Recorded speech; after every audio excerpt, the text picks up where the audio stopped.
Alors, cette vidéo et donc cet exercice va concerner un approfondissement possible du programme de l'enseignement de spécialité de mathématiques en classe de terminale.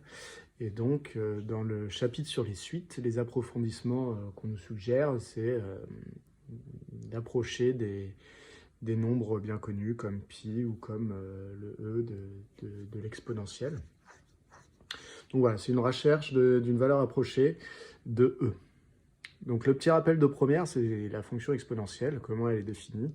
Elle est définie déjà sur l'ensemble des nombres réels, donc grand R.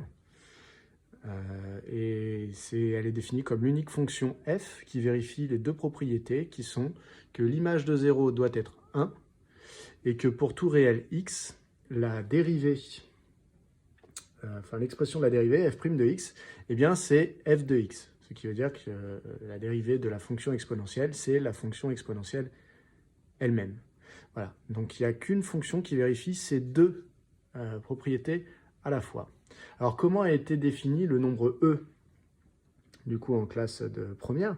Il a été défini comme l'image de 1 par cette fonction, c'est-à-dire cette fonction qui existe et qui au départ, on a prouvé qu'elle était unique, eh bien l'image de 1 par cette fonction va s'appeler e.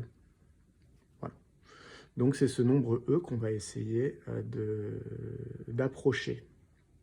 Alors si vous le tapez sur votre calculatrice, la calculatrice va vous donner une valeur. Donc vous, pour l'avoir, vous allez taper e puissance 1. Et donc la calculatrice a une valeur approchée dans sa mémoire qui est 2,72 environ. Voilà pour le but. Alors pour approcher ce fameux nombre e, qui est l'image de 1, alors là vous voyez j'ai fait plusieurs graphiques, je vais expliquer la différence entre tous ces graphiques. Le point commun de tous ces graphiques, c'est que la courbe que vous voyez au-dessus là, c'est la vraie courbe de la fonction exponentielle. Voilà, donc elle est là, elle est ici sur ce graphique, elle est ici sur celui-là, et ainsi de suite. Du coup, e, le fameux nombre e qu'on essaie d'approcher, eh bien c'est l'image de 1. Donc ça veut dire que si je me place à l'abscisse 1 et que je monte sur ma courbe ici, en allant voir en ordonnée quelle est la valeur qui correspond, eh bien je vais obtenir le fameux 2,72 de ma calculatrice environ. Donc en fait, on va essayer d'approcher cette valeur-là. Comment on va approcher cette valeur-là? On va l'approcher par la méthode d'Euler. C'est-à-dire que la courbe de la fonction exponentielle, si je voulais la construire tout seul, eh bien, qu'est-ce que je pourrais faire avec simplement les deux propriétés qui sont que f de 0 vaut 1 et que la dérivée de la fonction exponentielle, c'est la fonction exponentielle elle-même? Eh bien, en fait, si je veux la construire sur l'intervalle 0, 1, puisque moi, c'est l'image de 1 qui m'intéresse, donc je ne vais pas chercher à construire plus loin, eh bien, je vais choisir, grâce à ces propriétés, je suis déjà sûr d'une chose, c'est que ma courbe, elle passe par le point qui est là. Puisque l'image de 0 m'a dit que c'était 1. Ensuite, eh bien, je vais décider que, comme j'ai des informations sur la dérivée de ma fonction, j'ai en fait des informations sur les tangentes aux courbes de ma fonction. Pourquoi? Parce que la dérivée, c'est le coefficient directeur d'une tangente lorsqu'elle existe et qu'elle n'est pas verticale. Donc, ici, je vais avoir une information, puisque la dérivée, donc ça c'est la méthode d'Euler, je vous encourage à retourner voir ce que c'est, je vais essayer de la réexpliquer très rapidement, mais ça ne va pas être le sujet principal de ma vidéo, donc je ne vais pas aller trop loin dessus, mais donc f de 0 par exemple vaut 1, ce qui veut dire que f' de 0 vaut également 1, puisque f' de 0 vaut f de 0. Donc ça veut dire que je sais que ma tangente en 0, tangente à la courbe, a comme coefficient directeur 1. Ça veut dire que si je la trace, je l'ai tracée ici, et bien vous voyez, une tangente c'est une droite, donc en fait ça va me faire une droite comme ça, de coefficient directeur 1. Alors comment je vois que sur mon graphique elle a comme coefficient directeur 1? Et bien, quand je me décale de 1 en abscisse, je monte de 1 en ordonnée. Alors faites attention, mon échelle ici, le 1 vous voyez c'est 5 carreaux en abscisse, alors que là c'est que 2 carreaux en ordonnée, c'était pour y voir quelque chose. Donc voilà, si je trace cette tangente, eh bien ça me donne une approche de la vraie courbe. Mais on se rend compte que ma tangente ressemble à ma courbe que finalement sur une petite portion. Donc de dire que ma courbe c'est qu'une seule tangente ici, eh bien vous voyez, je fais une grosse erreur, c'est-à-dire que moi, si j'assimile ma courbe à la tangente, je vais dire que l'image de 1, vous voyez, elle vaut 2. Et donc, ça veut dire que je suis en train d'approcher la vraie image qui était à peu près 2,72 par 2. Donc, vous voyez que je suis encore un petit peu loin. Donc, plutôt que sur l'intervalle 0,1 ne considérer qu'une seule tangente, je vais rectifier le tir au fur et à mesure. Donc, c'est ça que veut dire le n égale 1. Le n égale 1 veut dire que je n'utilise qu'une tangente. Le n égale 2 va dire que je vais rectifier le tir pour utiliser une deuxième tangente quand je suis au milieu de mon trajet de 0 à 1. Donc vous voyez, je dis que c'est le petit bout de tangente qui est là, c'est en fait le petit bout de la tangente qui se situe ici, que j'avais tracé sur l'intervalle 0,1. Désormais, je ne la trace que sur l'intervalle 0, 0,5, cette tangente. Donc je m'arrête là, et une fois que je suis là, eh bien je vais me dire, bon bah très bien, finalement, ici je vais réutiliser la propriété qui me dit que la dérivée est égale à la fonction elle-même. Et je me dis, bah voilà, en 0,5, où est-ce que je suis? Bah, vous voyez l'image de 0,5, si je calcule sur l'équation de la tangente, eh bien ça va me dire que c'est 1,5. Donc ça veut dire que la dérivée en 0,5, qui vaut pareil que l'image en 0,5, dont je viens de dire que c'est 1,5, eh bien ça me dit que la dérivée en 0,5 vaut 1,5. Si la dérivée vaut 1,5, ça veut dire que ma tangente en ce point-là a comme coefficient directeur 1,5, puisque la dérivée, c'est le coefficient directeur de ma tangente. Donc je rectifie, à partir de ce point-là, je trace une nouvelle tangente qui, cette fois-ci, a comme coefficient directeur 1,5. J'ai donc rectifié. Et ça veut dire que, vous voyez, si je calcule sur cette nouvelle tangente quel est le point qui a pour abscisse 1, je vais trouver ici une ordonnée. Là, si j'essaie de lire sur mon graphique, on dirait que ça fait à peu près 2,2. Et donc, vous voyez, ce point-là est plus proche de E que ne l'était ce point-là. Tout simplement parce que j'ai rectifié le tir en milieu de trajet. Donc, on comprend aisément que plus je rectifie, je rectifie un grand nombre de fois le tir, plus mon point, vous voyez, va se rapprocher de la vraie valeur de E. Par exemple, si là, je rectifie 2 fois le tir, donc pour n égale 3, c'est-à-dire que j'utilise 3 portions de tangente, et bien ici, en rectifiant plus souvent, je m'écarte moins de la vérité. Donc mon point se rapproche du point qui se trouve là où je souhaite.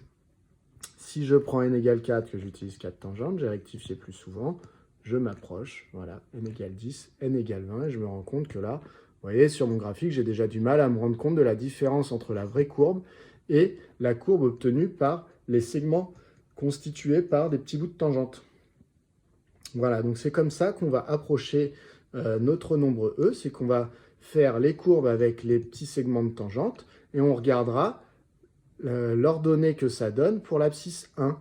Et cette ordonnée, ben, je vais voir que du coup, elle s'approche de mon nombre E, et ça me permettra de trouver des valeurs approchées de ce nombre E.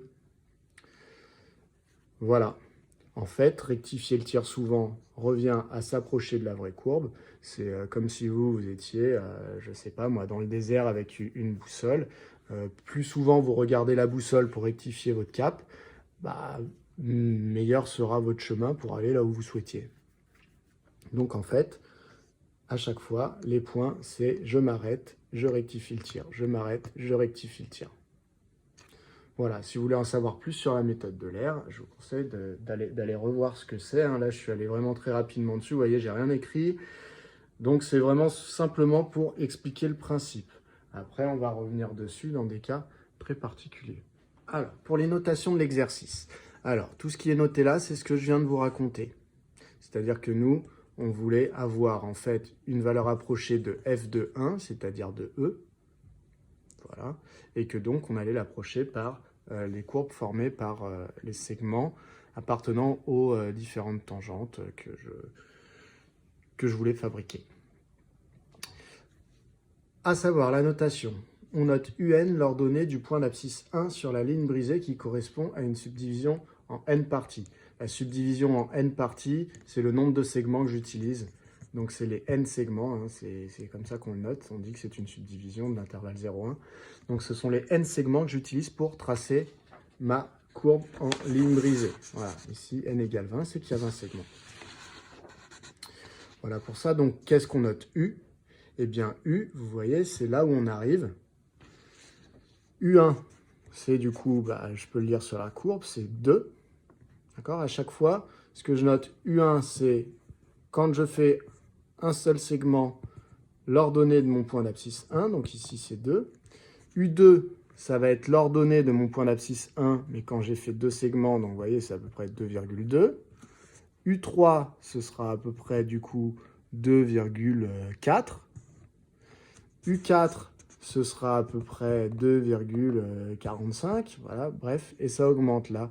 U10, ça dépasse les 2,5, vous voyez. Et U20, voilà. Donc c'est ça qu'on appelle la suite U. C'est les ordonnées du dernier point à chaque fois obtenu. U1, U2, U3, U4, U10, U20. Donc là, je vous disais, par lecture graphique, donner une valeur approchée avant de démarrer, de U1, U2, U3, U4, U10, U20. Donc c'est ce que je viens de faire ici. Vous lisez sur votre graphique, vous voyez les valeurs. Donc j'ai dit 2, 2,20, etc. Voilà. Là, on va réellement démarrer l'exercice. Donc partie A. Le but de cette question est de montrer que pour tout entier naturel n supérieur ou égal à 1, eh bien en fait, UN, donc ça veut dire les fameuses ordonnées qui sont là, eh bien qu'en fait, ces ordonnées, elles répondent à un calcul relativement simple qui est 1 plus 1 sur n à la puissance n. Voilà, donc ça c'est l'objectif de la partie A. Donc on va démarrer par le cas n égale 2. Le but est d'y comprendre un petit peu quelque chose. Et en fait, après on fera pour le cas général. Alors, pour le cas n égale 2. Donc le but de ce cas n égale 2, c'est de trouver ce qu'on appelle U2 du coup. Et U2, qu'est-ce que c'est? Eh bien, c'est l'ordonnée du point d'abscisse 1 sur ma ligne brisée. Donc ici, vous voyez, c'est le fameux 2,2 dont je vous parlais tout à l'heure. On va voir si effectivement c'est bien 2,2.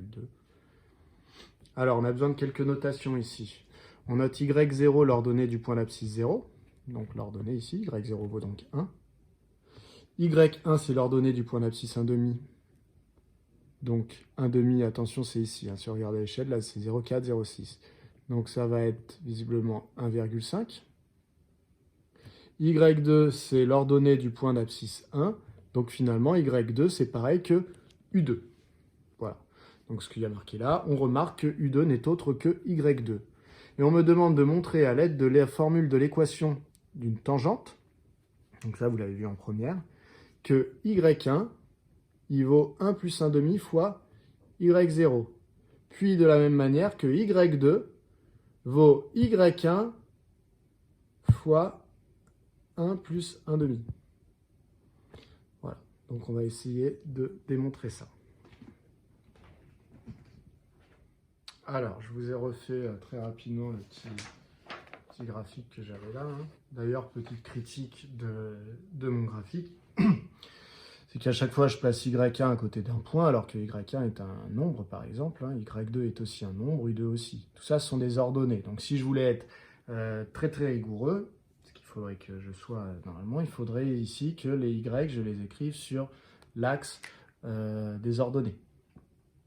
Voilà. C'est un petit peu moins visuel, donc c'est pour ça que j'ai décidé de les noter là, mais ce ne sont pas des points, Y0, Y1, Y2, ce sont les ordonnées des points à chaque fois. Voilà. Donc mon but, c'est de montrer que Y1 est égal à 1 plus 1,5 de Y0. Donc on m'a dit de m'aider de la formule de l'équation d'une tangente. Donc je réécris la formule de l'équation d'une tangente au point d'abscisse petit a, c'est Y égale f' de petit a. Alors moi ici, je veux connaître la tangente ici, elle est tangente au point d'abscisse 0, celle-là. Donc cette tangente au point d'abscisse 0, la formule, c'est donc y égale f' de 0 fois x moins 0 plus f de 0. Donc là, on est sur de l'approfondissement. Donc si vous ne vous souvenez plus des formules, il faut que vous retourniez voir dans votre cours de première. J'ai pas le temps de... Enfin, j'ai pas le temps. Je peux pas tout reprendre dans un exercice qui est assez compliqué comme celui-là. Alors, du coup, cette équation, qu'est-ce que ça me donne? Là, ça me donne y égale f' de 0. f' de 0, qu'est-ce que c'est? Eh bien, on a dit que la fonction f, ce qu'a vérifié, c'est que f' de x valait f de x. Donc f' de 0, c'est égal à f de 0. Et f de 0, on a dit que ça valait 1. Donc ça, c'est la propriété qui dit que la dérivée est égale à la fonction elle-même. Et ça, c'est la propriété qui dit que l'image de 0, c'est 1. Ça, c'est dans la définition de ma fonction exponentielle. Donc finalement, ça me donne 1 fois x plus f de 0 qui vaut 1, donc plus 1. Donc en fait, le premier petit bout de tangente ici, c'est un segment qui est situé sur la droite d'équation y égale x plus 1. Okay. Donc ça veut dire que cette équation-là, c'est l'équation de la portion qui se trouve ici. Je vais la tracer en rouge. Hop, voilà. Donc ça veut dire que si je veux connaître l'ordonnée du point qui se trouve ici, je vais prendre l'équation de la droite rouge et je vais remplacer x par 0,5. Ça va me donner son image. Donc je le fais tout de suite. Donc cette image, c'est rien d'autre que y1. Donc je peux dire que y1, c'est égal à, je remplace x par l'abscisse 0,5, 0,5 plus 1. y1 est donc égal à 1,5. Alors, la question, c'était démontrer que y1, c'est 1 plus 1 demi de y0. Eh bien, 1 plus 1 demi de y0, c'était quoi? C'était 1 plus 1 demi, ça fait 1,5. Et y0, c'était 1. C'était l'image de 0. Donc, fois 1, c'est égal à 1,5. Donc, c'est bon. En fait, y1, je peux tout à fait dire que c'était cette chose-là, puisque cette chose-là vaut 1,5. Donc, ça vaut bien 1 plus 1 demi fois y0. Voilà pour y1. Maintenant, on va passer au calcul de y2, puisqu'on me demandait également, de montrer, une fois que j'avais fait ça, que y2 était égal à 1 plus 1 demi de y1. Voilà. Pour trouver y2, du coup, je vais essayer de trouver l'équation de ce bout de droite ici. Alors, qu'est-ce qu'il y a de particulier cette droite? Eh bien, c'est la droite qui passe par y1 et qui va avoir comme coefficient directeur, eh ben, je vais rectifier le tir, donc ce que je pense être la dérivée de ma fonction à l'abscisse 0,5. Donc, a priori, j'écris comme l'équation d'une tangente, y égale f' de 0,5 fois x moins 0,5 plus f de 0,5. Et donc, que se passe-t-il? Ça va être l'équation de ma droite à laquelle appartient le segment en noir qui est ici.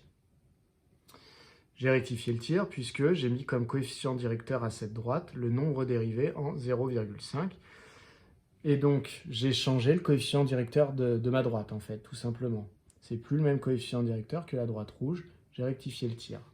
Alors, f' de 0,5, eh bien, d'après la propriété de la fonction exponentielle, la dérivée, l'image par la dérivée est égale à l'image par la fonction. Et donc, f de 0,5, c'est rien d'autre que la valeur de y1. Alors, je sais qu'y1 vaut 1,5, mais moi, je vais le noter y1. Ça va me simplifier les choses pour après, quand je passerai au cas général. Donc, à la fois lui et lui sont égaux à y1. Donc, cette équation de droite, qu'est-ce qu'elle devient? Elle devient y égale y1 fois x moins 0,5 plus y1. Donc, je peux développer si j'ai envie ou pas. Ça, c'est à vous de voir. En tout cas, moi, ce qui m'intéresse, c'est quoi? c'est ce que je voulais, c'était y2. Donc y2, comment je l'obtiens? Je l'obtiens en prenant l'équation de la droite à laquelle appartient ce segment en noir et en remplaçant x par 1, en faisant l'image de 1. Donc je vais remplacer x par 1 et je vais obtenir ici, je vais obtenir y2. Donc je sais que y2 est égal à y1 fois 1 moins 0,5 plus y1. Et donc, ça c'est égal à, donc je vais calculer ça, donc 1 moins 0,5, bah, ça fait 0,5. Donc j'ai que 0,5 y1 plus y1. Donc 0,5 fois y1 plus y1. Ce qui me donne 1,5 y1. Et donc y2 vaut 1,5 y1, ce qui est bien la même chose que ça. 1 plus 1,5, c'est 1,5.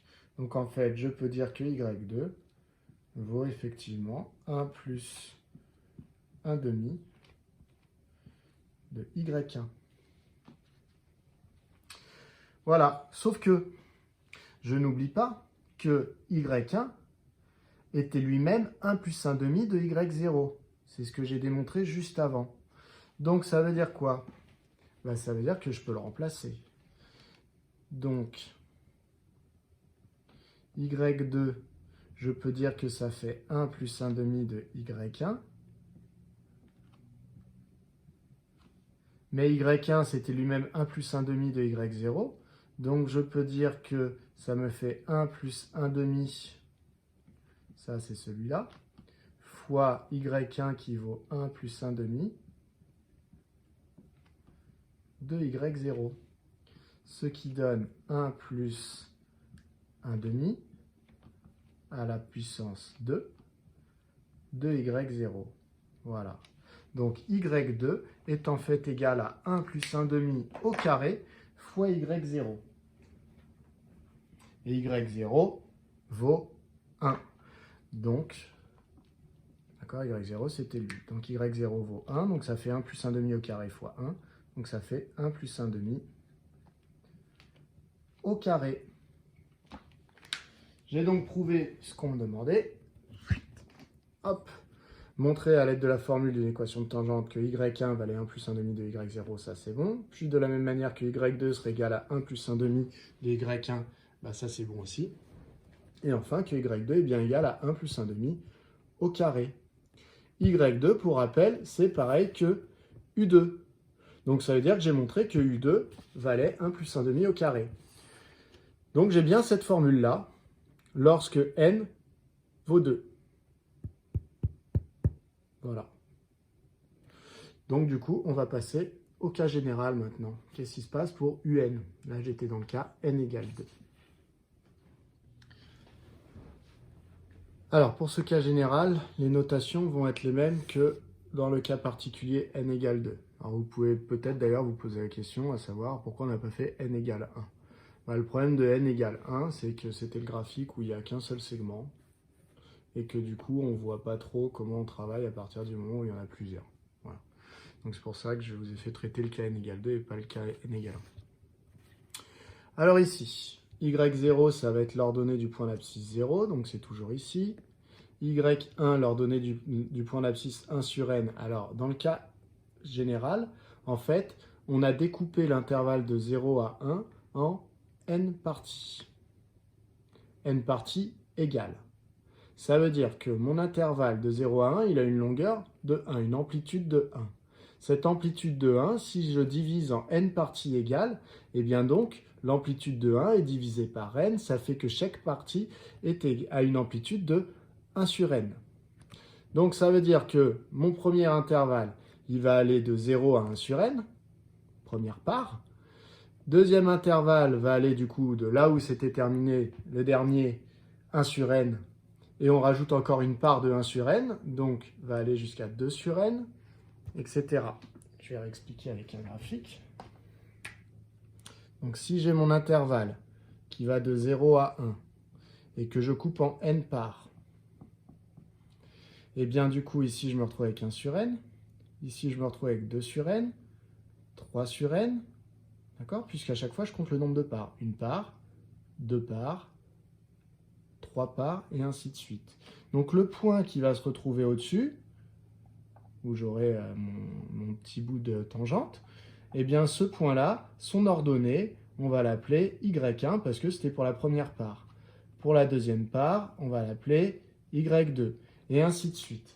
Donc c'est ce que je vous dis dans les notations qui sont ici, c'est que y1, c'est l'ordonnée du point d'abscisse 1 sur n, y2 l'ordonnée du point d'abscisse 2 sur n, et ainsi de suite. Et le dernier, du coup, bah, il s'appelle yn, c'est quand on a pris les n parts, et donc on en est à la part qui se termine à n sur n, c'est-à-dire 1. Donc en fait, le yn n'est autre que l'ordonnée que je recherche, l'ordonnée du point d'abscisse 1, celui qu'on appelle aussi un. Donc yn, ici, c'est le même que un. Sur le graphique qui est là, forcément, j'ai pris un exemple. Donc là, ici, je crois que n, c'était 10. Si je compte le nombre de segments que j'ai, il y en a 10. Donc en fait, ici, ce que je lis, c'est U10. Mais il faut bien comprendre que, en fait, le nombre la taille de ma subdivision ici, eh bien, je l'appelle n. Je ne suis pas dans le cas où n vaut pile 10. Voilà. Donc ça, c'est pour les notations, qui sont les mêmes que dans le cas n égale 2. Donc on me demande maintenant de montrer que pour tout entier k compris entre 1 et n, donc ça veut dire que pour toutes les petites abscisses, eh bien yk plus 1 est égal à 1 plus 1 sur n yk. Donc je vais faire un petit dessin.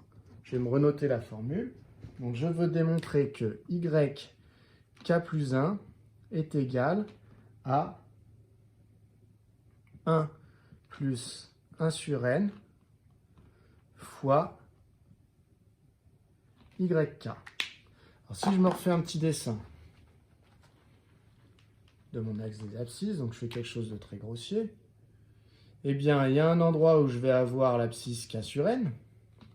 Avant, ce sera k moins 1 sur n. Et après, la suivante, c'est k plus 1 sur n. Donc là, j'ai fait un zoom, hein. C'est-à-dire que par là-bas, il y a 0, par là-bas, il y a 1. Donc là, c'est une part de ma subdivision. Donc je vais avoir un yk qui va être l'ordonnée du point qui avait pour abscisse k sur n. Et je vais avoir un yk plus 1 qui va être l'ordonnée du point qui avait pour abscisse k plus 1 sur n. Et entre les deux, je vais avoir la droite qui passe par ce point-là, de coordonnées k sur n, yk sur n, et qui a comme coefficient directeur ce que j'ai rectifié. Donc il va avoir comme ce segment-là, il va avoir comme coefficient directeur f' de k sur n, dont je vais dire que, par définition de ma fonction exponentielle, ça vaut f de k sur n. Ma dérivée vaut ma fonction. Et f de k sur n n'est autre que yk. Donc voilà, il faut que j'arrive à prouver ça avec ce que je viens de raconter. Donc je répète, yk plus 1, c'est l'image de k plus 1 sur n sur cette droite. Donc je vais, sur ce segment. Donc je vais calculer l'équation de cette droite. C'est toujours la même formule, comme dans le cas n égale 2. C'est y égale f' de, on a dit qu'elle avait été tracée à partir d'ici. Donc c'est f' de k sur n, facteur de x moins, donc l'abscisse où je regarde la fameuse tangente, c'est k sur n, plus f de k sur n.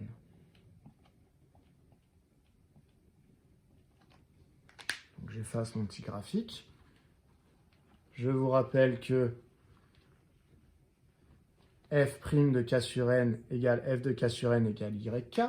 Donc en réalité, mon équation de la droite qui portait le petit bout de segment, eh bien je peux dire que c'est yk fois x moins k sur n plus YK, puisque les deux là sont égaux à YK. Et donc, si je veux YK plus 1, j'ai dit qu'il fallait que je regarde sur cette droite l'ordonnée du point qui avait pour abscisse K plus 1 sur N. Donc, YK plus 1, pour le calculer, je vais appliquer cette formule en remplaçant ça par son abscisse. L'abscisse, c'est K plus 1 sur N. Donc, ça fait YK fois K plus 1 sur N moins K sur N plus YK. Du coup, si je fais mon petit calcul, qu'est-ce que ça me donne? Ça veut dire que YK plus 1, ça vaut YK fois quoi? Bah, K plus 1 sur N moins K sur N, c'est déjà au même dénominateur, c'est sur N. Donc ça me donne K plus 1 moins K, donc les K s'en vont, il me reste 1, plus YK. Je factorise par YK, ça me donne... Bah, il me reste quoi dans la parenthèse? Il me reste 1 sur N plus 1. Puisque lui va m'apporter un 1 quand je factorise par YK. Donc 1 sur N plus 1, c'est bien 1 sur N plus 1, c'est bien 1 plus 1 sur N. Donc je me retrouve à avoir prouvé ce que je souhaitais, c'est que YK plus 1 vaut en fait 1 plus 1 sur N fois YK. Et ça, c'est vrai pour tout K entre 1 et N-1.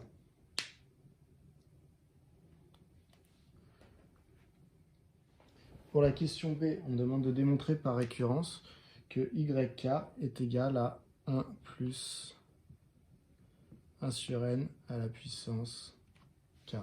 Alors au passage, petite discussion sur K. Donc il y a une erreur dans ce que j'ai fait avant, c'est-à-dire que le K, pour cette formule ici, il est compris entre 0 et N. En effet, j'avais marqué que K, j'avais marqué ça dans l'énoncé.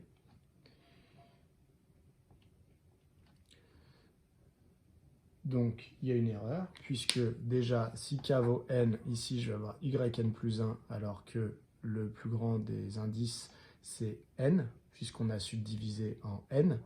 Donc, ça veut dire qu'ici, il ne faut pas que je sois égal pour que le dernier K, ce soit N-1, et que du coup, ici, si j'écris N-1, là, j'aurai N-1 plus 1, donc j'aurai bien YN ici. De même, il faut que ça marche entre Y1 et Y0, donc il faut que le K puisse être égal à 0. Voilà. Donc je rectifie, ça me donne ça en fait. Donc ça ne change rien au raisonnement d'avant. Et donc maintenant, il faut que je montre que pour tout K, alors cette fois-ci, il faut que je montre pour tout K avec K qui est compris entre 0 et N, puisque cette formule, je veux qu'elle fonctionne pour K égale 0, mais aussi pour YN, pour K égale N. Donc cette formule, je vais essayer de la démontrer pour tout K compris entre 0 et N. Donc je vais initialiser mon raisonnement pour K égale 0. Et ensuite, je vais démontrer que cette formule est vraie pour tout K entre 0 et N. Donc j'ai posé ma propriété PK, qui est que YK serait égal à 1 plus 1 sur N puissance K. Je vais initialiser.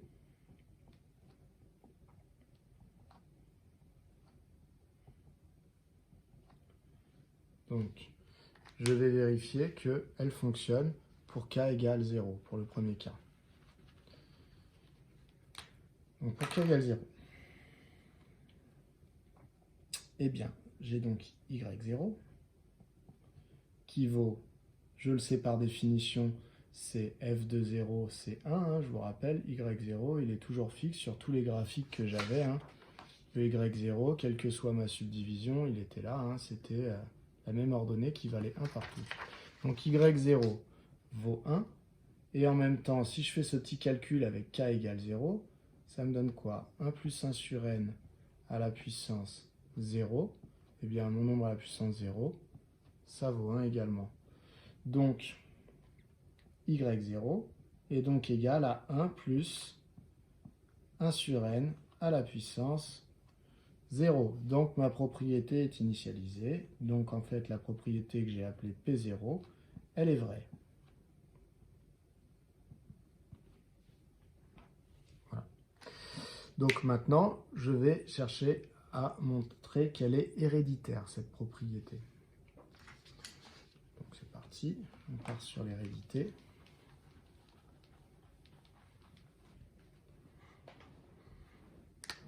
Alors, hérédité.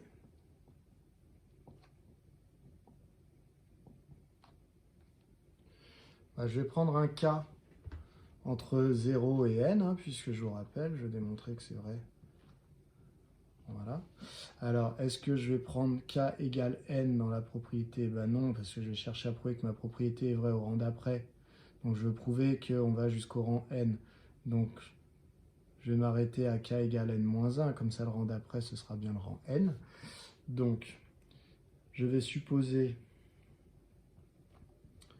que pour un k compris entre 0 et n, eh bien, je sais que ma propriété est vraie. Donc, supposons que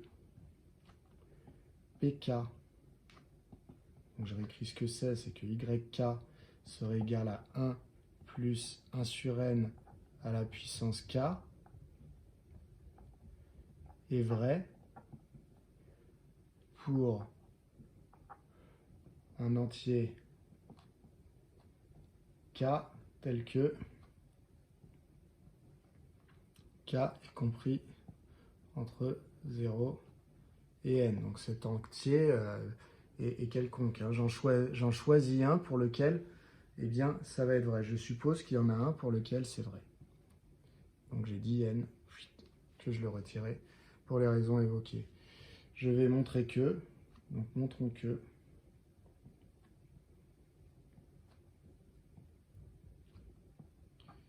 pk plus 1, alors je vais l'écrire, pk plus 1 c'est quoi? Bah, c'est que y k plus 1 est lui aussi égal, dans ce cas-là, à 1 plus 1 sur n à la puissance k plus 1. Donc montrons que pk plus 1 est encore vrai. Donc je vais montrer que pk entraîne pk plus 1. Donc j'ai supposé que je savais que cette égalité est vraie, je vais montrer que celle-là sera du coup elle aussi vraie. Donc je pars de yk, de celle que j'ai supposée vraie. Yk, je vais dire que j'ai supposé que yk était bien égal à 1 plus 1 sur n à la puissance k. Comment je peux arriver à là? Ben ici, j'ai gardé la petite relation de récurrence que j'avais démontrée juste avant. C'était que yk plus 1 était égal à 1 plus 1 sur n de yk. Donc du coup, si je veux arriver à yk plus 1, ben, il suffit que yk, je le multiplie par 1 plus 1 sur n. Donc c'est ce que je vais faire. Donc ici, je vais multiplier des deux côtés de mon égalité par 1 plus 1 sur n. Donc 1 plus 1 sur n fois yk est donc égal à 1 plus 1 sur n fois ce qu'il y avait déjà là, donc 1 plus 1 sur n à la puissance k. Donc là, j'ai un nombre à la puissance k que je multiplie une fois de plus par lui-même. Donc finalement, ça me donne 1 plus 1 sur n à la puissance k plus 1, puisqu'il était déjà k fois, et je le rajoute une fois. Donc, je vais décaler un petit peu mon tableau, hop. Donc, j'arrive au fait que ça, c'est yk plus 1 est égal à 1 plus 1 sur n à la puissance k plus 1. J'ai donc prouvé que la propriété pk allait bien entraîner ma propriété pk plus 1. Donc ma propriété est héréditaire. Donc pk entraîne bien pk plus 1. Donc ma propriété est héréditaire.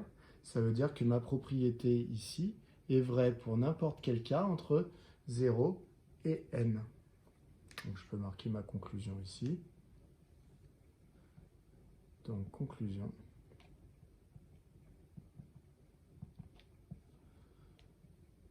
Pour tout cas appartenant à grand N tel que est compris entre 0 et n, eh bien, en fait, yk est égal à 1 plus 1 sur n à la puissance k. Voilà pour cette question. Donc, j'ai montré dans la question B que pour tout k appartenant à n, tel que k serait compris entre 0 et le nombre n, j'ai yk qui vaut 1 plus 1 sur n à la puissance k. Donc, en fait, si ça marche pour tout k jusqu'à n, eh bien ça marche aussi pour yn. Donc yn est égal à 1 plus 1 sur n à la puissance n. Bon, cette propriété, du coup, j'ai montré que yn valait ça, mais le n, comment est-ce que je l'avais choisi au tout départ dans la question? Eh bien, j'avais choisi un n appartenant, enfin un n supérieur ou égal à 1. Mais je ne l'avais pas choisi de manière particulière. Donc j'avais choisi un n. Donc si je ne l'avais pas choisi de manière particulière, eh bien ici, ça va marcher pour tout n supérieur ou égal à 1, puisque je ne suis pas tombé sur des restrictions en le faisant.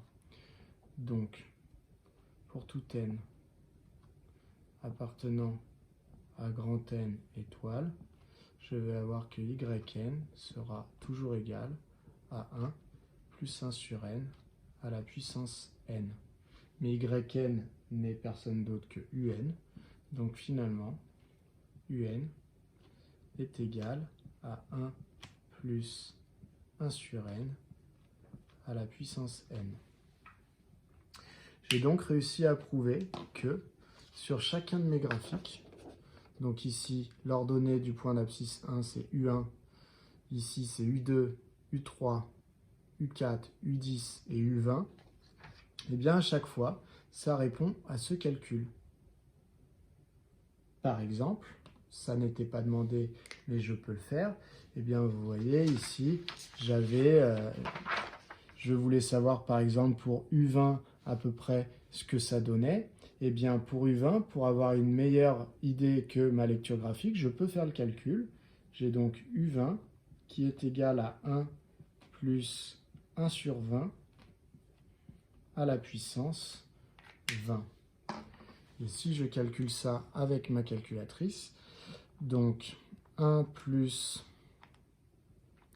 1 sur 20 à la puissance 20, ça me donne 2,65 environ. Ce qui veut dire que le point que j'avais ici, son ordonnée, c'était 2,65 environ. Donc on se rapproche, vous voyez, de la vraie valeur de E. Alors on peut même se demander qu'est-ce qui se passe si jamais je mets puissance, si je le fais pour n égale 30. Donc ça me donnerait 1 plus 1 sur 30 à la puissance 30, 2,67.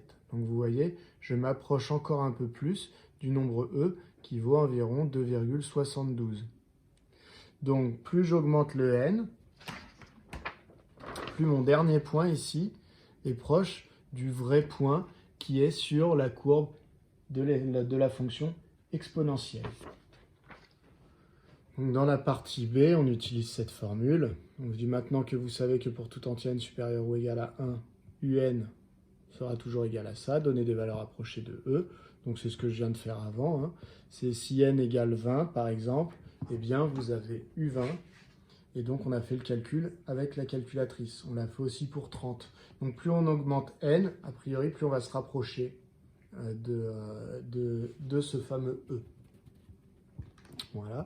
Donc, après, on va faire un algorithme, histoire de se rendre compte un peu si on l'approche vite ou pas vite. Parce que le défaut de cette méthode, c'est que on sait que un va approcher E, mais on ne sait pas si on y est, si on va l'approcher rapidement ou pas. Vous voyez, j'étais incapable de dire, avant de faire mon calcul de U20 ou de U30, eh bien, si j'allais être très proche de E ou pas tellement. Donc du coup, on va écrire un algorithme dans lequel on rentrera la vraie valeur de E grâce à la calculatrice, en tout cas celle que la calculatrice connaît, et justement on va essayer de voir à peu près quand est-ce que je vais être je vais avoir une valeur approchée à 10 moins 2 près de E. Je vais chercher le rang pour me rendre compte un petit peu de l'efficacité de cette suite pour approcher E. Donc on me demande d'écrire un algorithme permettant de trouver le rang n à partir duquel on obtient une valeur approchée à 10 moins 2 près. Et donc dans ce cas-là, on me demande quel est ce rang. Donc je vais l'écrire en langage Python. Alors pour ce qui est de l'algorithme. Donc, je suis allé chercher dans la librairie math la fonction exponentielle qui n'est pas de base quand on allume Python. Ensuite, j'ai commencé par définir ce que j'appellerais le nombre E. E, c'est l'exponentielle de 1, c'est l'image de 1 par la fonction exponentielle. Et ensuite, j'ai créé ma suite. J'ai posé U égale 2 et N égale 1 parce que mon indice au départ de ma suite, donc U1, eh bien, U1 est égal à 1 plus 1 sur 1 puissance 1, ce qui fait 2 puissance 1, ce qui fait 2. Donc, ma suite, j'ai initialisé à U égale 2, N égale 1. Ensuite, je dis tant que la valeur absolue de U moins E, c'est-à-dire que je vais calculer la différence entre là où en est ma suite, le terme de ma suite, et la vraie valeur de E. Je calcule cette différence. Abs, la fonction valeur absolue, elle est là pour dire la différence, je m'en moque du signe. Parce que la différence peut très bien être négative suivant qui je mets en premier dans la soustraction. Donc tant que cette différence est supérieure à 0,01, c'est donc que je ne suis pas assez proche de E, il y a encore trop d'espace entre E et le terme de ma suite U, eh bien je vais augmenter l'indice de 1, parce que je ne vais plus calculer U1, mais je vais calculer U2, donc je passe l'indice, je rajoute 1 à l'indice, et je refais mon calcul. 1 plus 1 sur n, puissance n. Je vous rappelle que le puissance s'écrit avec 2 étoiles dans Python. Et à la fin, je demande d'afficher mon rang et mon terme de la suite. Si je lance le programme, qui est bien exécuté, et il me trouve 135 et 2,708. Ce qui veut dire que le premier terme qui est proche de E à 10 moins 2 près, c'est le terme de rang 135, donc c'est U135, qui vaut 2,708. Donc vous voyez que nous, la vraie valeur de E, elle est proche de 2,72. Donc, on s'est rapproché de ce nombre-là. Alors, ce n'est pas tout à fait 2,72, hein, c'est 2,71, 8, etc. Donc, c'est ce qui explique que ce nombre-là est bien espacé de moins de 0,01 de la vraie valeur de E. Voilà pour cet exercice. On peut donc approcher le nombre E. Et vous voyez, pour approcher à 0,01 près, il faut quand même 135 itérations pour notre suite. Donc après, on pourrait modifier l'algorithme. On peut essayer pour approcher encore un cran plus proche. On relance l'algorithme. Et il nous dit, bah voilà, pour arriver à avoir une valeur de E proche à 1 millième, eh bien, donc vous voyez, j'ai rajouté un 0, donc un chiffre après la virgule. Pour avoir une valeur proche à 1 millième, il faudrait que j'aille jusqu'au rang 1359. Donc ça demande quand même d'être beaucoup de calculs. Mais vous voyez, ici, on se rapproche de la vraie valeur de E. Donc si, par exemple, je demande la vraie valeur de E, eh bien, vous voyez, l'exponentielle de 1 que j'avais défini là, eh bien, on différencie bien à partir du troisième chiffre. Voilà. Et on pourrait, du coup, continuer à demander comme ça pour 4 chiffres après la virgule, etc. Donc, notre suite U approche E. Et donc, vous voyez que pour avoir des résultats quand même assez précis, il faut beaucoup d'itérations. On tente de rajouter 2 zéros pour voir si l'ordinateur est capable de faire ça. Il est capable de le faire. Vous voyez, on obtient un nombre, un terme de ma suite qui ressemble à E sur une grande partie du nombre. Hein, vous voyez, la différence, elle s'effectue où? Donc 71, 82, hop, elle s'effectue là. Vous voyez, là j'ai un 7, alors que dans le vrai nombre, j'ai un 8. Et il faut, c'est U de quel rang? Eh bien, c'est le rang 135 913. Voilà, donc à méditer. Voilà en tout cas une manière d'approcher le nombre E à l'aide des suites. J'ai bien conscience que cet exercice est un petit peu long. D'expliquer avec des dessins comme ça, c'est un petit peu compliqué. Si vous avez des questions dessus, n'hésitez pas à me les poser.